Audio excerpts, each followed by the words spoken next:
Hello and welcome back to my channel where today we're going to talk about Suicide Squad. Thanks for tuning in. Now I have to warn you that there will be some spoilers in this video, so if you haven't watched the movie, go and watch it and then come back and let's discuss. So, where do I start?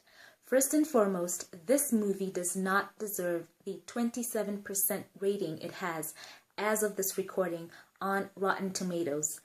It's not a perfect film, but it does not deserve that rating. The cinematography is good. The characters are well put together for the most part. The storyline is okay, so I don't really understand that. So let's go straight into the things that stood out to me in this movie. Number 1, Amanda Waller. Wowzers, you've got to admit that she was absolutely intimidating and yes, evil. Viola Davis has my respect. I was fascinated with her performance. She totally transforms herself for this role. Amanda seemed to have less of a heart than the bad guys of this film. Number 2, Deadshot. Will Smith's Sean. I really enjoyed his portrayal of the hitman. And the love that he felt for his daughter was so evident and moving.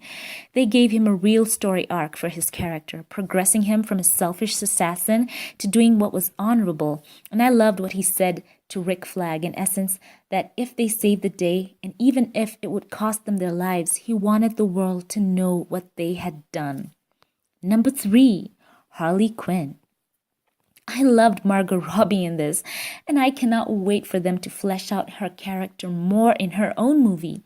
Margot too has a broad acting range, and she is a quality actress. I hope to see more focus on the dynamic talent in her career.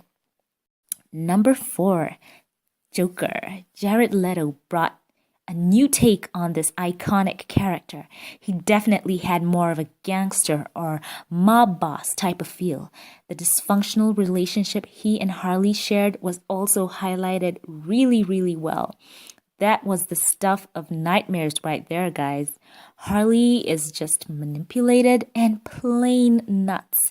And Joker thinks that he's finally found or got love as the monster that he is. So clear that they were just infatuated with each other. I remember some words that were in the series Agents of S.H.I.E.L.D. and it's true of them. They can now go and be monsters together. So all girls out there, take notes. If he drives you into a lake, he's probably not the right guy for you. Okay, let's move on. Number 5, Killer Croc. Adewale stood out for me. He had a captivating performance, and that takes talent, especially since he had fewer lines in this film. You could really feel for his character and rooted for him all the way. And I loved the line when he said, "I am beautiful." Number 6, Boomerang, a funny performance by Jai Courtney. I love this villain. He was just peppered in throughout the movie, but every time he spoke or did something or just showed up, it was enjoyable. When Rick Flag disabled their kill switches, Boomerang was out. I love that part. Number 7, Katana. Karen Fukuhara. I loved her fighting style, and she really brought it to this film. I look forward to seeing more of her. Number 8, Rick Flag. Also another great performance by Joel Kinnaman, who is always invested in any role he is given. I loved him in RoboCop, but I really loved him in this. Also, he and Will Smith have great on-screen chemistry.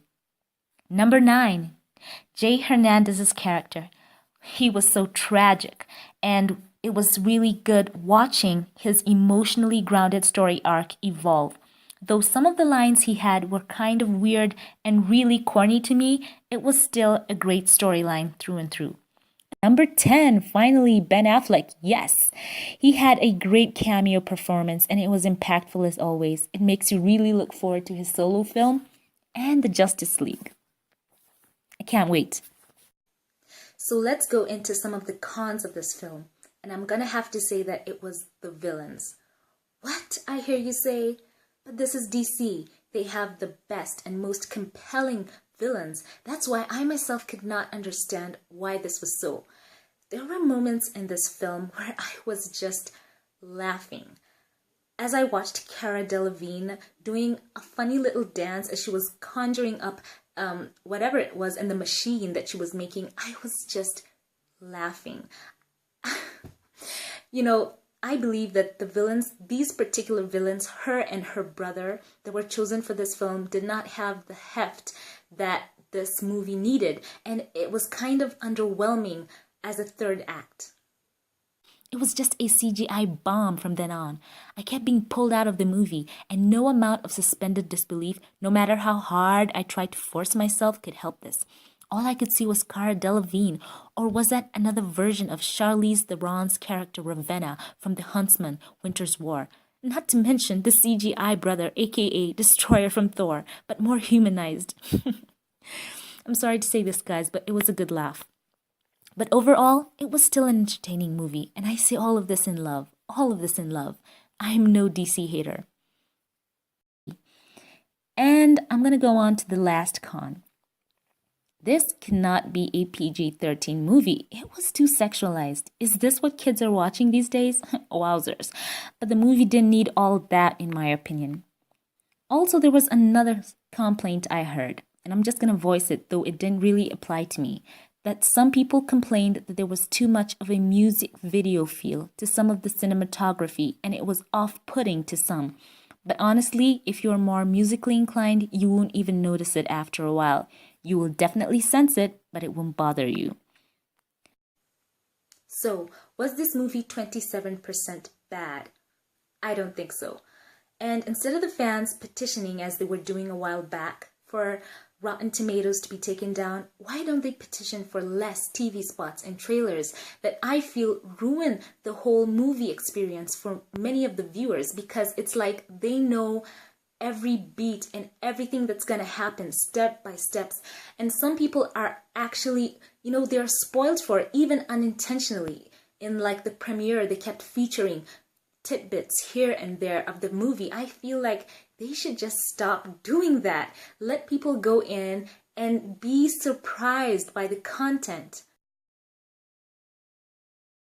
And I've got to say that I was kind of worried going into this movie.